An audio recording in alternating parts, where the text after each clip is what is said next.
ಬೇಡ ಅನುಸ್ಥಾಪನ ಬೇಡ, ಬೇಡವೇ ಬೇಡ ಅನುಸ್ಥಾಪನ ಬೇಡ, ಸಮವಸ್ತ್ರ ಬೇಕೇ ಬೇಕು, ಸಮವಸ್ತ್ರ ಬೇಕೇ ಬೇಕು, ಹಿಜಾಬ್ ಬೇಡವೇ ಬೇಡ.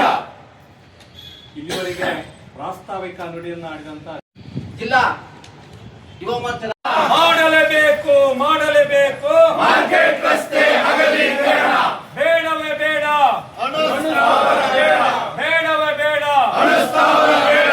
ಭಾರತ್ ಮಾತಾ ಕಿ ಜೈ, ಭಾರತ್ ಮಾತಾ ಕಿ ಜೈ. ಬೇಡವೇ ಬೇಡ ಅನುಸ್ಥಾಪನ ಬೇಡ, ಬೇಡವೇ ಬೇಡ ಅನುಸ್ಥಾಪನ ಬೇಡ. ಮಾಡಲೇಬೇಕು ಮಾಡಲೇಬೇಕು ಮಾರ್ಕೆಟ್ ರಸ್ತೆ ಅಗಲೀಕರಣ, ಮಾಡಲೇಬೇಕು ಮಾಡಲೇಬೇಕು ಮಾರ್ಕೆಟ್ ರಸ್ತೆ ಅಗಲೀಕರಣ. ಎಲ್ಲ ವಿಸ್ತಾರವಾಗಿ ವಿಷಯಗಳನ್ನು ನಮ್ಮ ನಾಯಕರಾಗಿರ್ತಕ್ಕಂಥ ದೇವೇಂದ್ರಣ್ಣ ಅವರು ಹಂಚಿಕೊಂಡಿದ್ದಾರೆ. ನಾನು ಈಗ ಹಿಜಾಬನ್ನು ಏನು ನಮ್ಮ ಉಸ್ತುವಾರಿ ಸಚಿವರಾಗಿರ್ತಕ್ಕಂಥ ಮಧು ಬಂಗಾರಪ್ಪನವರು ಹಿಜಾಬನ್ನು ಧರಿಸ್ಕೊಂಡು ಕಾಲೇಜಿಗೆ ಹೋಗ್ರಿ ಸ್ಕೂಲಿಗೆ ಹೋಗ್ರಿ ಅಂತ ಏನು ಅವಹೇಳನ ಒಂದು ಹೇಳಿಕೆಯನ್ನು ಕೊಟ್ಟಿದ್ದಾರೆ. ಅದನ್ನು ನಾವು ವಿರೋಧವನ್ನು ಮಾಡ್ತೇವೆ ಅಂತ ಹೇಳಿ ಈ ಸಂದರ್ಭದಲ್ಲಿ ಹೇಳೋದಕ್ಕೆ ಇಚ್ಛಿಸ್ತೇನೆ. ಯಾಕಂದರೆ ಅವ್ರದೇ ಕಾಂಗ್ರೆಸ್ ಆಗಿರುವಂಥ ಪಕ್ಷದಲ್ಲಿ ನಾವು ಯಾವುದೇ ಧರ್ಮವನ್ನು ವಿರೋಧ ಮಾಡೋದಿಲ್ಲ, ಎಲ್ಲ ಧರ್ಮವನ್ನು ಒಂದೇ ರೀತಿಯಲ್ಲಿ ನಡೆಸ್ಕೊಳ್ತೇವೆ ಅಂತ ಹೇಳುವಂತಹ ಅವರ ನಾಯಕರುಗಳು ಇದನ್ನು ಕೂಡ ಆಲೋಚನೆ ಮಾಡಬೇಕು. ಹಿಜಾಬ್ ಅನ್ನೋದನ್ನು ಮಾತ್ರ ಅವರು ಹಾಕೊಂಡು ಬರಬೇಕು. ಹಿಂದೂ ಶಾಲೆಗಳನ್ನ ಯಾವುದೇ ಕಾರಣಕ್ಕೂ ಶಾಲೆ ಕಾಲೇಜುಗಳಲ್ಲಿ ಬರಬಾರ್ದು ಅನ್ನೋ ನೀತಿ ಏನಿದೆ ಅದು ಹಿಂದೂ ವಿರೋಧಿ ನೀತಿ ಅಂತ ಹೇಳಿ ಈ ಸಂದರ್ಭದಲ್ಲಿ ಹೇಳಕ್ಕೆ ಇಷ್ಟಪಡ್ತೇನೆ. ಯಾವ ಕಾರಣಕ್ಕೂ ನಮ್ಮ ದೇಶದಲ್ಲಿ ಅತಿ ಹೆಚ್ಚು ಹಿಂದೂಗಳು ಇರತಕ್ಕಂತಹ ನಮ್ಮ ದೇಶದಲ್ಲಿ ನಾವು ಹಿಂದೂಗಳಿಗೆ ಮಹತ್ವವನ್ನು ಕೊಡಬೇಕು, ಹಂಗಂತೇಳಿ ಮುಸ್ಲಿಂಗಳಿಗೆ ಮಹತ್ವ ಕೊಡಬಾರ್ದು, ಅವರನ್ನು ದೂರ ಮಾಡಬೇಕು ಅಂತ ನನ್ನ ಹೇಳಿಕೆ ಅಲ್ಲ. ಒಂದು ಕಾಲೇಜು ಶಾಲೆ ಇರ್ಬೋದು, ನಾವು ದೇಗುಲ ಅಂತ ಹೇಳ್ತೇವೆ. ನಾವು ಮನೆಯಲ್ಲಿ ಏನು ಪಾಠವನ್ನು ಕಲಿತ ತಕ್ಷಣ 5 ವರ್ಷದ ನಂತರದಲ್ಲಿ ನಾವು ಸ್ಕೂಲ್ಗಳಿಗೆ ಹೋಗ್ತೀವಿ. ಅಲ್ಲಿ ನಾವು ಹೋದ ತಕ್ಷಣ ಒಂದು ಒಳ್ಳೆಯ ಸಂಸ್ಕಾರವನ್ನು ನೀಡುವಂಥ ಒಂದು ವಿಚಾರಧಾರೆಗಳು ಬರುವಂಥದ್ದು ಸ್ಟಾರ್ಟ್ ಆಗ್ತಿದೆ. ಅಲ್ಲಿ ಹೋದ ತಕ್ಷಣ ನಾವು ಇವರು ಮುಸ್ಲಿಮು ಇವರು ಹಿಂದೂ ಅಂತೇಳಿ ಈ ಮುಸ್ಕನ್ನ ಹಾಕೊಂಡ್ಬಂದು ಅಲ್ಲಿ ಏನು ವಿರೋಧ ಒಂದು ಡಿಬೇಟ್ ಸಿಸ್ಟಮ್ ಏನಿದೆ ಅದು ಅಲ್ಲ, ಇದು ಸರಿಯಲ್ಲ ಅಂತ ಹೇಳಿ ಈ ಸಂದರ್ಭದಲ್ಲಿ ಹೇಳ್ತಾ ಇದನ್ನ ಮಾನ್ಯ ಶಿಕ್ಷಣ ಸಚಿವರು ಇದನ್ನ ಅರ್ಥ ಮಾಡ್ಕೋಬೇಕು. ಇಂಥ ಸ್ಟೇಟ್ಮೆಂಟ್ಗಳನ್ನ ಕೊಡಬೇಕಾದ್ರೆ, ನ್ಯಾಯಾಲಯದಲ್ಲಿರುವಂಥ ವಿಚಾರಗಳನ್ನ ಪಬ್ಲಿಕಲ್ಲಿ ಹೇಳ್ಬೇಕಾದ್ರೆ ನೀವು ಶಿಕ್ಷಣ ಸಚಿವರು ಅಂತ ತಿಳ್ಕೊಂಡು ಮಾತಾಡಬೇಕು ಅಂತ ಹೇಳಿ ಈ ಸಂದರ್ಭದಲ್ಲಿ ಅವರಿಗೆ ಎಚ್ಚರಿಕೆಯನ್ನ ನೀಡ್ತೇವೆ. ಇದೇ ರೀತಿ ಹೇಳಿಕೆಯನ್ನ ನೀಡ್ತಾ ಇದ್ರೆ ನಿಮ್ಮ ವಿರುದ್ಧ ದಂಗೆಳುವಂತ ಪರಿಸ್ಥಿತಿ ಬರುತ್ತೆ. ಬಿಜೆಪಿ ಇದನ್ನ ಯಾವ ಕಾರಣಕ್ಕೂ ಸಹಿಸಲ್ಲ ಅಂತ ಹೇಳಿ ಈ ಮೂಲಕ ನಿಮ್ಮಲ್ಲಿ ಎಚ್ಚರಿಕೆಯನ್ನು ನೀಡ್ತಾ, ಹಾಗೆ ಮತ್ತೊಂದು ವಿಚಾರ ಏನಂದ್ರೆ ಮಾರ್ಕೆಟ್ ರಸ್ತೆ ಅಗಲೀಕರಣ. ಈಗ ಆಲ್ರೆಡಿ ಅಗಲೀಕರಣದ ನಾಯಕತ್ವವನ್ನು ವಹಿಸಿರ್ತಕ್ಕಂಥ ನಮ್ಮ ಹಾಲಪ್ ಸಾಹೇಬರು ಅವತ್ತು 4732 ರೂಪಾಯಿ ಅಗಲೀಕರಣಕ್ಕೆ ಒಂದು ಸ್ಕ್ವೇರ್ ಫೀಟಿಗೆ ಕೊಡ್ತೀನಿ ಅಂತ ಹೇಳಿ ಅವತ್ತು ಆ ದುಡ್ಡನ್ನು ಕೂಡ ರಿಲೀಸ್ ಮಾಡಿಸಿದ್ರು. ಆಮೇಲೆ ರಾಜಕಾರಣ ಬದಲಾವಣೆ ಆಯಿತು. ಅದನ್ನ ಪ್ರಣಾಳಿಕೆ ಹೇಳ್ಬೇಕಾದ್ರೆ ಪಬ್ಲಿಕ್ ಅಲ್ಲಿ ಬಂದು ಮಾನ್ಯ ಶಾಸಕರಾಗಿರ್ತಕ್ಕಂಥ ಗೋಪಾಲ್ ಕೃಷ್ಣ ಬೇಳೂರ್ ಅವರು ಅವತ್ತು ಹೇಳಿದ್ರು, ಇಲ್ಲ ಇದು ಕಮ್ಮಿ ಆಗುತ್ತೆ, ಈ ದುಡ್ಡು ನಿಮಗೆ ಯಾವುದು ಸಾಲೋದಿಲ್ಲ, ಅದಕ್ಕೆ ನಾನು ಅಧಿಕಾರಕ್ಕೆ ಬಂದ್ರೆ 12,000 ಕೊಡಿಸ್ತೀನಿ ಅಂತ ಹೇಳಿ ಬಂಡಲ್ ಬಡಾಯಿ ಮಾದೇವ ಅಂತ ಹೇಳಿ ಬಡಾಯಿ ಕೊಚ್ಚಿದ್ರು. ಆ ಪ್ರಕಾರವಾಗಿ ಅವರು ನಡ್ಕೊತಾ ಇದ್ದಾರಾ? ಈಗ ಅನುದಾನ ಬರ್ತಾ ಇದೆಯಾ, ಬಂದಿದೆಯಾ, ಆ ಕಡೆ ಹೋಗ್ತಾ ಇದಾರ? ಆಕ್ಸಿಡೆಂಟ್ಗಳು ಎಷ್ಟಾದವು ಗೊತ್ತಿದೆಯಾ ಅವರಿಗೆ?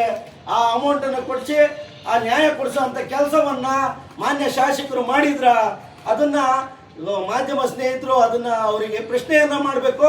ಅವರು 12,000 ಕೊಡಿಸೋದು ಸಾಯಿಲೆ. ಇವತ್ತಿನ 4,700 ರೂಪಾಯಿನೂ ಕೂಡ ಹಂಗೆ ಪೆಂಡಿಂಗ್ ಇಟ್ಟು ಅಭಿವೃದ್ಧಿನೂ ಕೂಡ ಮಾಡ್ತಾ ಇಲ್ಲ. ಇವತ್ತು 72 ತಿಂಗಳಾಗಿದೆ. ಅವರು ಅನೌನ್ಸ್ಮೆಂಟ್ ಮಾಡಿ ಬಂಡಲ್ ಭಾಷಣ ಮಾಡಿ 72 ತಿಂಗಳಾಗಿದೆ. 72 ತಿಂಗಳಿಗೆ ಬಾಡಿಗೆ ಎಷ್ಟಾಗುತ್ತೆ? ಅದರ ಅರಿವಿದೆಯಾ ಅವರಿಗೆ? ಅದು ಅಕಸ್ಮಾತ್ ಅವತ್ತೇ ಅವ್ರು ಕೊಡಿಸಿದ್ರೆ ಅಭಿವೃದ್ಧಿ ಆಗಿ ಒಂದೊಂದು ಮಳಿಗೆಗೆ ಇವತ್ತು 10x10 ಮಳಿಗೆಗೆ 20-30 ಸಾವಿರ ಇವತ್ತು ಅಲ್ಲಿ ಮಳಿಗೆಗೆ ಬಾಡಿಗೆ ಬರ್ತಾ ಇದೆ. ಇವತ್ತು ಅವರು ಜೀವನವನ್ನು ಕೂಡ ಒಳ್ಳೆ ರೀತಿಯಲ್ಲಿ ಕಟ್ಕಿತ್ತಿದ್ರು. ಈ ಬಂಡಲ್ ನಾಯಕರು ಏನೋ ಭಾಷಣ ಮಾಡಿದ್ರು, ಇವರೇನೋ ಕೊಡಿಸಿ ಸಾಗರ ಉದ್ಧಾರ ಮಾಡಿಬಿಡ್ತಾರೆ ಅನ್ನೋ ಕಾರಣಕ್ಕೆ ಅವರೆಲ್ಲ ಇವ್ರನ್ನ ನಂಬಿಕೊಂಡು ಓಟ್ ಹಾಕಿದ್ರು, ಗೆಲ್ಸಿದ್ರು. ಪರಿಣಾಮ ಏನಾಯ್ತು? ಸಾಗರ ಇನ್ನು 25 ವರ್ಷ ಹಿಂಗೋಯ್ತು ಬಿಟ್ರೆ ಉದ್ಧಾರನೂ ಆಗಿಲ್ಲ, ಆ ಬಿಲ್ಡಿಂಗ್ಗಳು ಉದ್ಧಾರನೂ ಆಗಿಲ್ಲ, ಅವರಿಗೆ ಪರಿಹಾರನೂ ಬಂದಿಲ್ಲ. ಹಾಗೆ ಇದ್ರ ಜೊತೆಗೆ ಅವರ ಅಣ್ಣನ ಮಗ ಹೇಳ್ತಾನೆ, ಹಾಲಪ್ಪನವರಿಗೆ ಚಿಲ್ಲರೆ ರಾಜಕಾರಣ ನಮ್ಮ ಚಿಕ್ಕಪ್ಪ ಮಾಡಲ್ಲ, ನೀವು ಮಾಡ್ತಾ ಇರೋದು ಅಂತ ಹೇಳಿ. ಗಲಾಟೆ ರಾಜಕಾರಣ ನಾವು ಮಾಡ್ತಾ ಇಲ್ಲ, ನಿಮ್ಮ ಹುಡುಗರು ನಿಮ್ಮ ಜೊತೆಯಲ್ಲಿದ್ದವರು ಮಾಡ್ತಾ ಇದ್ರು ಅಂತ ಹೇಳಿ. ಆದರೆ ಇವತ್ತು ಮಾಡ್ತಾ ಇರೋದು ಏನವರು? ಅವು ನಿಮ್ಮ ಪ್ರಣಾಳಿಕೆ ಏನಿತ್ತು? ಬಾರ್ ನಡೆಸೋದಿಲ್ಲ, ಬಾರ್ ಮಾಡೋದಿಲ್ಲ, ಬಾರ್ ಹಾರಪ್ಪ ಇಡೀ ಸಾಗರಕ್ಕೆ ಬಾರ್ ಕೊಟ್ಟೇನೆ ಅಂತೇಳಿ. ಎಷ್ಟು ಬಾರ್ ಕೊಟ್ಟಿದ್ರು? ಇವತ್ತು ಅವ್ರು ಗೆದ್ದು ಮಾರೇ ದಿವಸ ಮಾಸೂರಿಗೆ ಹೋಗಿ ಬಾರ್ ಆಯ್ತು. ಯಾರು ಮಾಡ್ತಾ ಇರೋದು ಸ್ವಾಮಿ ಆ ಬಾರ್ ಇದನ್ನ? ಅವ್ರ ಅಣ್ಣನ ಮಗನೇ ಅಲ್ವಾ? ಅವ್ರ ಅಣ್ಣನ ಮಗನೇ ನಡೆಸ್ತಾ ಇರೋದಲ್ವಾ? ಈಗ ಹೊಸನಗರ ರೋಡಲ್ಲಿ ಓಪನ್ ಆಯಿತು, ಯಾರು ಕೊಟ್ಟಿದ್ದು? ಎಷ್ಟು ಬಾರ್ ಓಪನ್ ಆದವು? ಇದಕ್ಕೆ ನಾಲಿಗೆಯನ್ನ ಒಳ್ಳೆ ರೀತಿಯಲ್ಲಿ ಇಟ್ಕೊಂಡು ಮಾತಾಡಬೇಕು.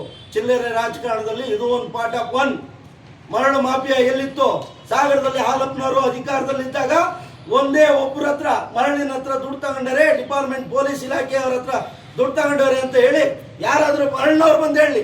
ಇವತ್ತು ಮರಳು ಸಣ್ಣ ಪುಟ್ಟ ಗಾಡಿ ಇಟ್ಕೊಂಡವರು ಮನೆ ಹತ್ರ ಬಂದು ಹೇಳೋಂಥ, ನಮ್ಮಂಥವ್ರ ಮನೆ ಹತ್ರ ಬಂದು ಹೇಳೋಂಥ ಪರಿಸ್ಥಿತಿ ಬಂದಿದೆ.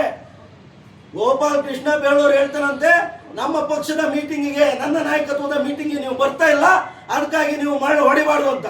ಮರಳು ಹೊಡೆಯೋರಂಗೆ ನಿಮ್ಮ ಪಕ್ಷದ ಮೀಟಿಂಗಿಗೆ ಬರ್ಬೇಕಾ? ನಿಮ್ಮ ಜೊತೆಗೆ ಕಾರ್ಯಕರ್ತರಾಗಿ ನಿಮ್ಮ ಕೆಲಸ ಮಾಡ್ಬೇಕಾ? ನಿಮ್ಮ ಕೆಲಸ ಮಾಡೋಕ್ಕಾಗಿ ಅವ ಟಿಪ್ಪರು ಲೋನು ಮತ್ತೊಂದು ಮಾಡಿ ತಂದಿದ್ದಾನ? ನಿಮಗೆ ಅಷ್ಟು ಮಾನವೀಯತೆ ಇಲ್ವಾ?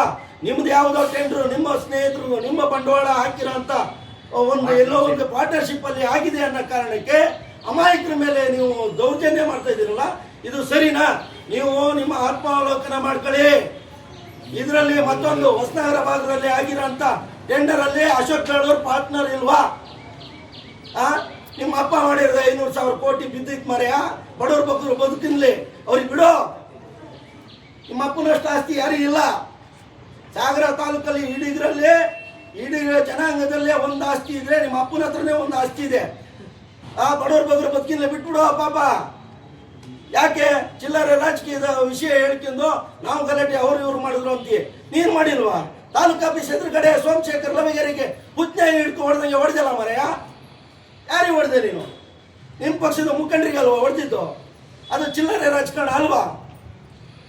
ಅವತ್ತು ಏನು ನಮ್ಮ ನಾಯಕರಾಗಿರ್ತಕ್ಕಂಥ ಯಡಿಯೂರಪ್ಪ ಸಾಹೇಬ್ರ ವಿಜಯೋತ್ಸವ ಏನು ಅಭಿಮಾನೋತ್ಸವ ಕಾರ್ಯಕ್ರಮಕ್ಕೆ ಒಂದು ಪೋಸ್ಟರ್ ಬಿಡುಗಡೆ ಮಾಡ್ಬೇಕು ಅಂತ ಹೇಳಿ ನಮ್ಮ ನಾಯಕರುಗಳೆಲ್ಲ ಅಲ್ಲಿ ನಿಂತ್ರೆ, ನೀನು ಬಂದು ಒಂದು ಬೈಕಿಗೆ ಗೊತ್ತಿಲ್ಲಪ್ಪ ಕೇಸ್ ಮಾಡ್ದ ಡಿಪಾರ್ಟ್ಮೆಂಟ್ ಅವತ್ತು ನಿನ್ನ ಮೇಲೆ ಕೇಸ್ ಮಾಡಿದ್ರ? ಸುಮ್ಮನೆ ನಿಂತವ್ರ ಮೇಲೆಲ್ಲ ಕೇಸ್ ಮಾಡಿದ್ರು. ಇದು ಚಿಲ್ಲರೆ ರಾಜಕಾರಣ. ಕಾರಲ್ಲಿ ಹೋದವರು ಹೆಲ್ಮೆಟ್ ಹಾಕ್ತಾರೆ ಅಂತ ಹೇಳಿ ನೀನು ಒಬ್ಬನೇ ನಿಮ್ಮ ಅಧಿಕಾರ ಬಂದ ಮೇಲೆ ಈ ಕಾಂಗ್ರೆಸ್ ಭ್ರಷ್ಟ ಕಾಂಗ್ರೆಸ್ ಅಲ್ಲಿ ಮಾತ್ರ ಇರೋದು.